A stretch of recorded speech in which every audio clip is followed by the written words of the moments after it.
Hey everybody, it's Party Elite with a beginner's guide to Total War Warhammer. We've got another episode of quick tips here, answering questions that I've seen alongside miscellaneous tips that don't call for their own videos.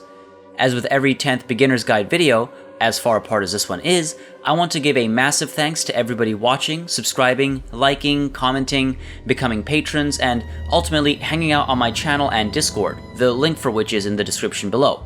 It's been a pleasure, and I hope you've enjoyed it as much as I have.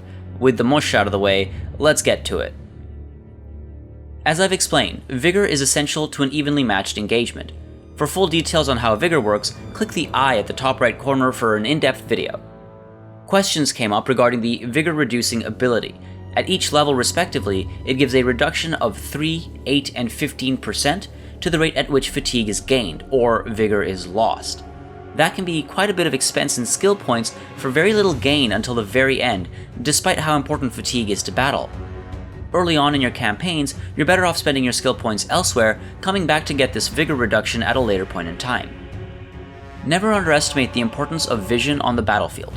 Line of sight is extremely important in Total War, especially in larger battles that might spiral out of control otherwise. You can take a look at the minimap to understand your situation quickly. Anything that is a muddy brown tone is hidden from your soldiers' line of sight, meaning there are spots where you lack information. Even when you have vision, units might stay hidden depending on their traits, so it's a good idea to try and close the gap with, for example, flying units or very fast units that can take a peek at a dangerous area and escape quickly if needed. Forests can hide almost all manner of troops, but some can hide in any terrain. Send a team for recon early in the battle, and every so often to verify things haven't changed, and you'll have a great advantage. Meanwhile, if you're hiding, don't be afraid to move your units around to keep them hidden. Oftentimes, your opponent will check a wooded area, and if you pull back before you're spotted, there's a chance they'll turn around and assume the area is safe. Make sure you're never doing this to yourself though. Also, if you can spot an enemy with a mobile unit, it means you can hit them with artillery that might not otherwise be able to see them. Even if you pull your scout back, you can have your artillery fire on the ground by holding Alt and right-clicking to fire on the ground where you saw the enemy. That way, even when you lose sight, you can cause hurt. Keep updating yourself on their position with the scout though, otherwise you might be wasting ammunition after your enemy has repositioned. If you're trying to lay your units out quickly, make sure you're selecting them in the order you want them to stand. The order of selection will translate to the order of the formation from left to right. So, for example, if you know you want a center of zombies with Graveguard on either flank, select your left flank first, then your central zombies, and then your right flank. This can get as long or as complex as you'd like.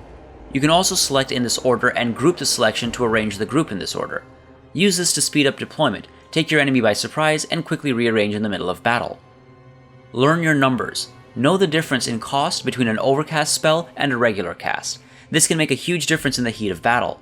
Sometimes waiting for the extra winds of magic to cast an overcast spell is worth it, and sometimes it means dying during the wait. Also, know the numbers behind leadership. The difference between 0 and -10 leadership among your enemies is the difference between standing and fighting and routing, and a well-placed charge, unit, or spell can make that transition happen quickly and force a mass rout or crumbling. Take a look at the morale video I've linked under the I at the top right corner of the screen and understand what can be used to help push the enemy into situations that are in your favor.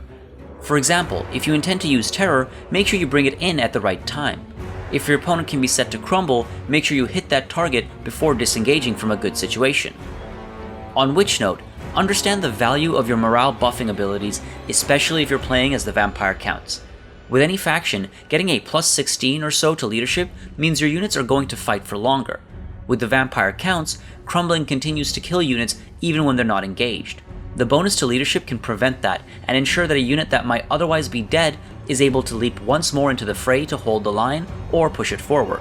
Also, a leadership boost just before a unit starts to crumble or rout is the perfect time. It prevents any loss of life or the loss of an important engagement.